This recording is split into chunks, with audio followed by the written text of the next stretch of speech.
Hey, you made it. I'm so glad you can make it to class with all the crazy stuff that's happening right now with Corona and all.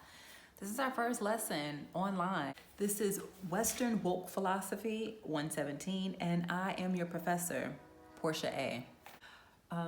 Today is a very unique spin-off of last week's lesson, Plato's Allegory of the Cave. In today's lecture, I'll be talking about my own personal allegory of the cave. I'm gonna tell you how reality TV helped wake me up. It helped me to become the woke black woman that I am today.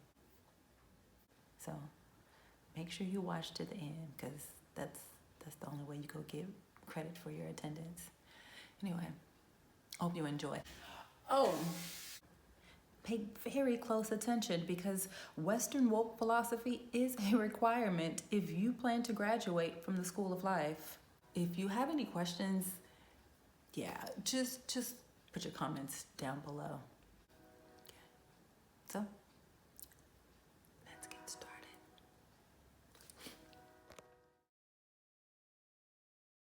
So imagine there is a cave, and this is a wall in the cave. In this cave, there are prisoners. These prisoners have lived there their entire lives. They've never seen outside of this cave, and they are actually chained in a way so that their heads can only face forward. They're chained to this wall that hides anything that's behind them. So imagine this wall.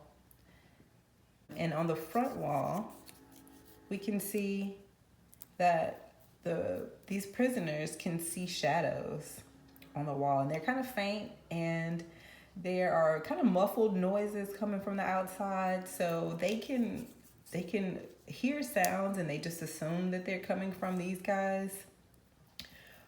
They begin to get so focused on these shadows that they become everything to them. It becomes this game where they start to guess which one's going to come next and which sound the next one's going to make.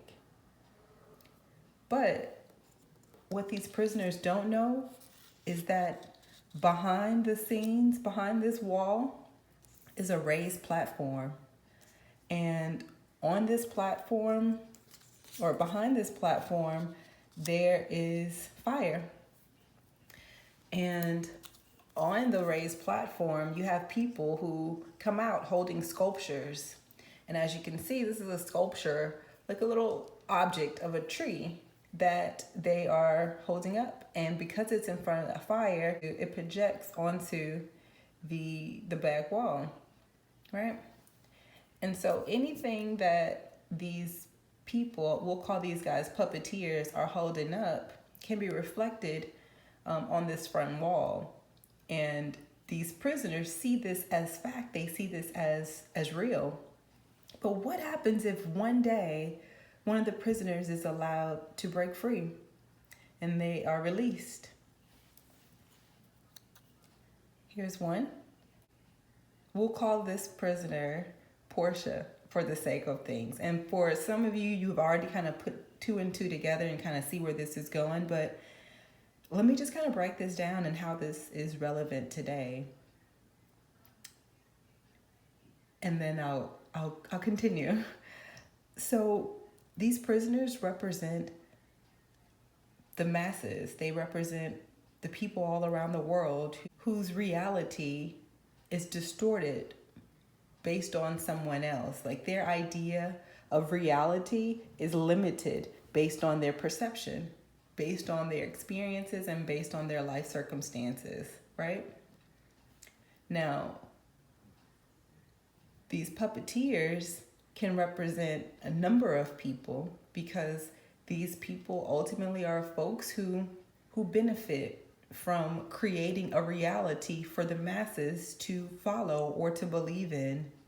And so these puppeteers can be television networks, they can be politicians, they can be the government, they can be marketing agencies or marketing firms, they can be religion, they can be anything that anyone who is willing to manipulate reality for the masses in order for them to gain. So back to Porsche right here. So Porsche is one of the prisoners who is allowed to break free. And for me, in my personal life, where this became relevant is when I was given an opportunity to be on a reality show on VH1. And because I kind of knew how reality TV worked, I just assumed that I would just stand up here, right? And I would tell my story to the world and they would see my world on that wall, right? Wrong. That's in fact not how it happened. And what happened, in fact, was that just like you have these puppeteers holding their sculptures, I became a sculpture. I became that puppet for someone else. Someone else was allowed to tell my story. And so being back here and seeing how, and living in LA or seeing the Hollywood for the first time, gave me a completely different perspective on TV. It gave me a different perspective on reality, because I was able to see, especially after the show was over and I came back home and realized that the person who I saw on TV wasn't really me.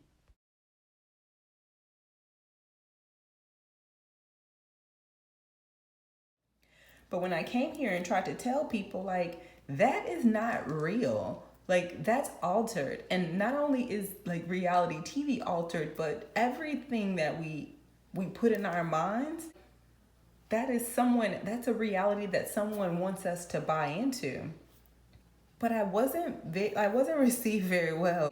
They didn't get it, or they didn't care, because they're so focused on this. And these people, and just to be clear, these people represent the people in our society who chase shadows. We chase shadows in the form of wealth, of fame, of education, of status, of power, all of these things. And so at one point I came back and I tried to just assimilate and to just go along with it and just to continue living, right? But then something happened that made me start to question, which really allowed me to kind of get outside of this confinement, from behind the wall, and to just see the world and my current life from a different perspective. And for me, that was Hurricane Harvey. Hurricane Harvey made me ask some difficult questions, because while the entire world wasn't flooded, my world was. I lost many things during the hurricane, and my sister lost everything. And so experiencing this made me question. It made me say, I thought God was never going to flood the world again.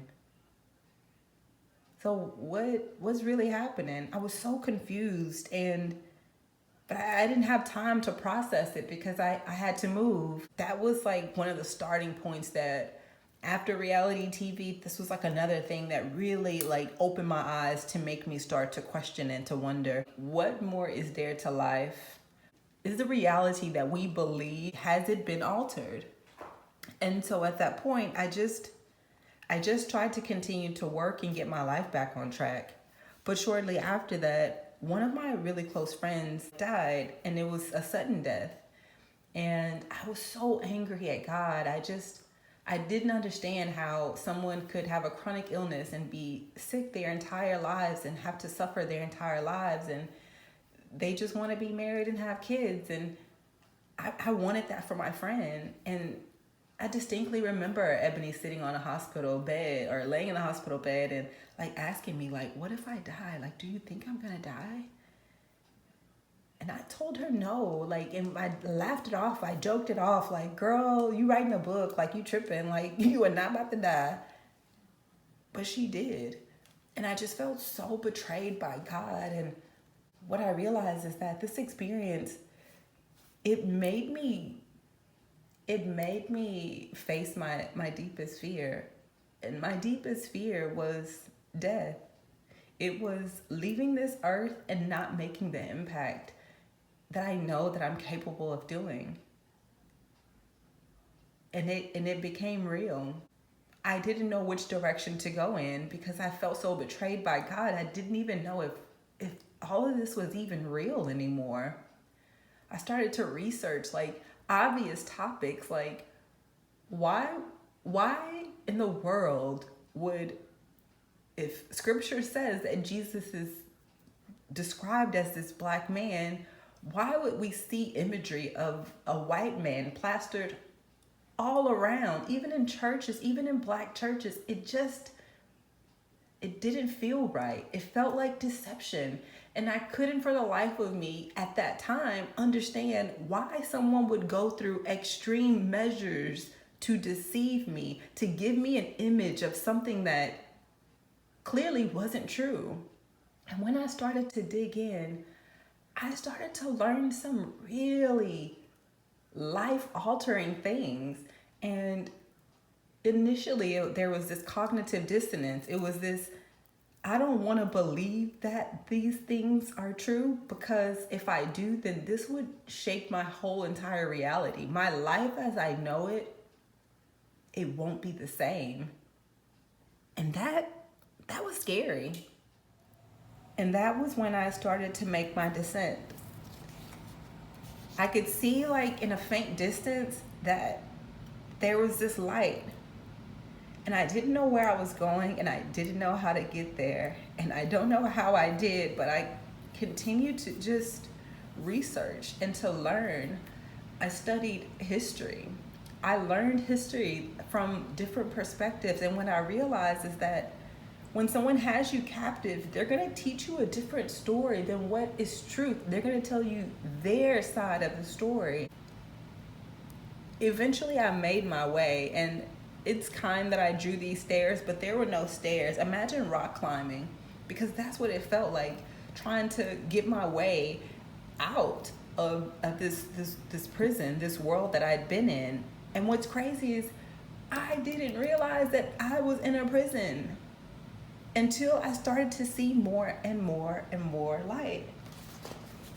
And that's when my reality began to change, because it's tough and it was rough and it was extremely hard. There were days that I just didn't know. I didn't know, and I just had to trust the process. I had to know and just trust that everything was going to be okay and that God had me. And I continued to work my way up, and eventually, guess what? I made my way out of the cave. I made my way out, and what I could see was, well, first of all, it was extremely bright, because being in a cave, you know how your eyes have to adjust? I had to adjust to this new world, but when I got here, it was like nothing I'd never, ever seen before. It was the sun. I could feel it on my skin, and how the sun just kissed my skin. I see a tree, like a real tree, not like the tree that I saw behind stage when I was in LA and I got to see behind the scenes. I got to really see a tree, and even beyond that, you know what else I saw? I saw the shadow. I saw the shadow that the light casted from the tree that created this. And that's when it became so clear to me that we'd been deceived. I come over to water, and I'm looking, and I'm like, even that's a shadow, but the shadow is in color because it's in water. But the biggest lesson that I was learning for myself was how to see myself in everything.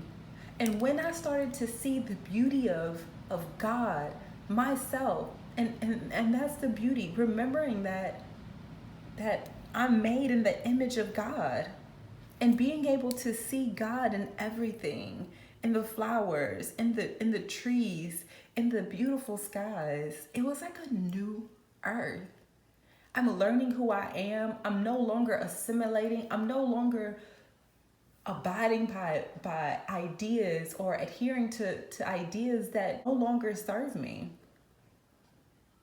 It's a it's a it's a new world and it feels amazing. But you know what's missing? My family and my friends. I've always wanted everybody to win. And being here and seeing this, I felt like I needed to go and help my people find this world. So what I do, I take the trek back down to what? To free my niggas. Obviously, right? So I make my way down, and to my surprise, I make my way back down, and while the trip wasn't as hard getting out, it was still very difficult coming back into the cave because it's dark. What happens when you leave from the light, from the bright sun, and you walk indoors? Your eyes have to adjust, right? So I had to adjust and I had to find my way back around to my people, and I come and I tell them, I say, listen, there is a new world out there. It's beautiful. It's like we've never seen before. This is a farce. It's not real. This is a puppet show. Like, this is ghetto. Get out of here. Let's go, y'all. But nobody trying to hear it. They think I'm crazy. Probably. They're like, you're not the same Porsche that we know. You dressing different. You talking different. Like, I don't know, sis.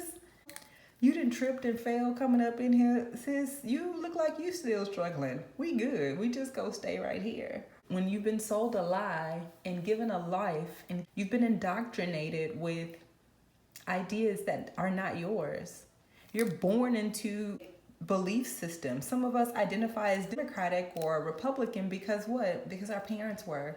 A lot of us identify as Christian because our parents were. And that's fine. But your belief system is the most important thing that you can ever have. It teaches you how to treat people. It tells you what happens when you die. It tells you like guiding principles and encouragement to stick by. It's everything. And so I'm sharing this today not to say like, oh, I'm so woke and y'all need to come follow me to the truth because I got all the answers, because I don't. I'm sharing this because I'm challenging us all to think for ourselves, to be brave enough to brave the uncertainty, to have the faith to follow your wildest dreams.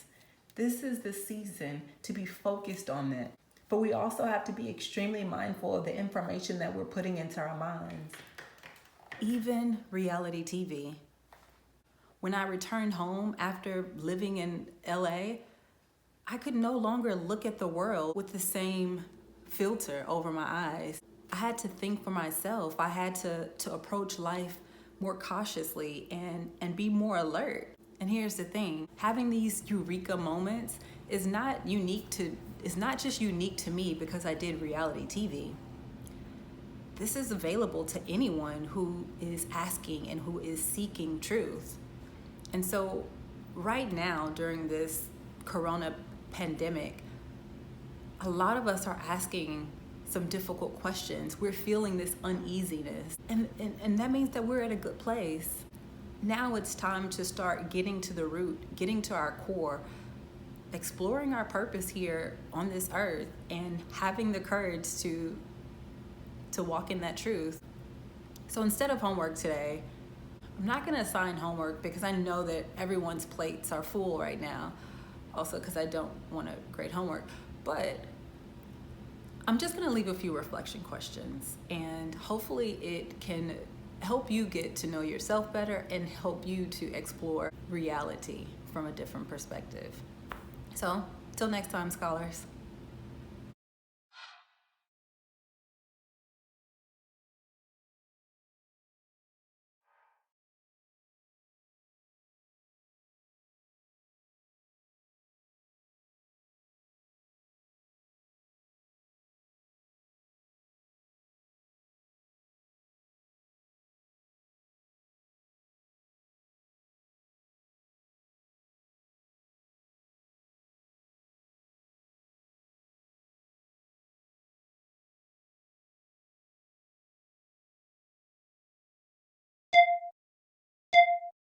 So I was gonna tell you this like 2 years ago, but I said, no, they're not ready. They're not ready. They are not ready.